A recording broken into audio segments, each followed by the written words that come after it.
It took me a long time to figure out a funny, creative way to start my talk. Months, as a matter of fact. And I've come up with nothing. So let's just start. Colors! Probably not a very exciting topic to most of you, if any of you at all. Nevertheless, they are everywhere and affect our visuals and perceptions. Concerning to the topic of colors, there are a few things I could talk about. I could talk about color theory, how certain color combinations are used to achieve certain effects in arts. I could talk about color associations, what we associate certain colors with, which can vary from country and culture to culture. But today I'm here to talk about color psychology, the study of hues as detriments to human behavior.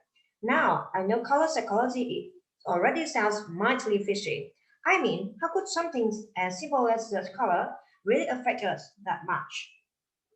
Well, the color orange makes you more hungry, whereas the color blue is an appetite suppressant. The color pink has been found to calm violent prisoners, whereas extreme amount of the color yellow makes the baby cry.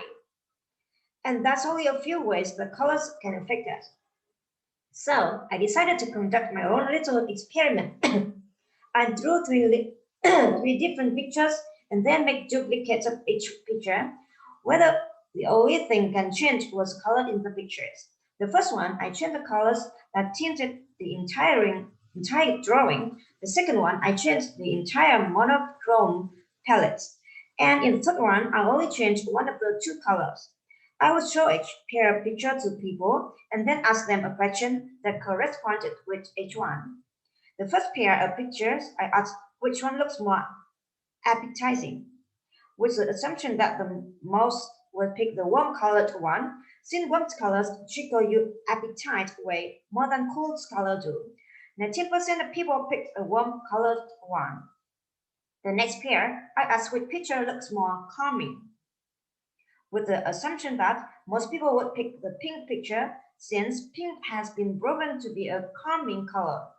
70% of people picked the pink one. With the last pair, I asked which person feels more threatening, with the assumption that most as red is often processed as danger in our mind. 75% of people picked the red one.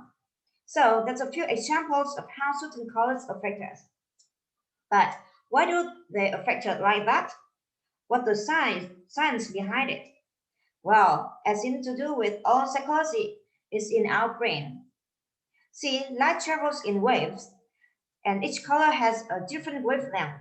These different wavelengths hit our eyes in different ways and are transferred through our eyes and as electrical impulses, which go to our brain, specifically hypothalamus, that thing right there.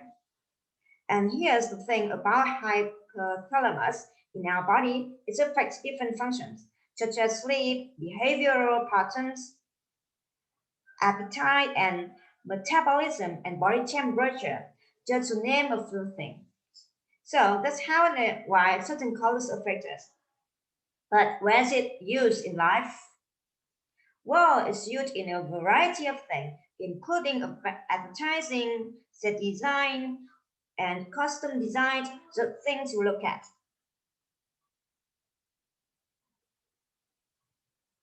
So those are kind of the basics of color psychology. But there's one thing that makes study color psychology really difficult. And thus the previously mentioned color association. See, what a person associates a color with will obviously affect how they perceive it and react to it. Let me give you an example. Usually the color yellow is seen as a very happy color. That's what most people associate with. But just picture this for a moment. A mother is out in her front yard with her child who is playing with a ball. The child drops the ball and throwing it into the street. Suddenly, a bright colored car zooms by and hits the child. The mother only sees a ball of yellow for a second, but she sees her injured trial immediately after. Now the child survived, but now the mother will forever associate the color with danger and her injured child as opposed to happiness. Nevertheless, color psychology is some food for thought. Thank you.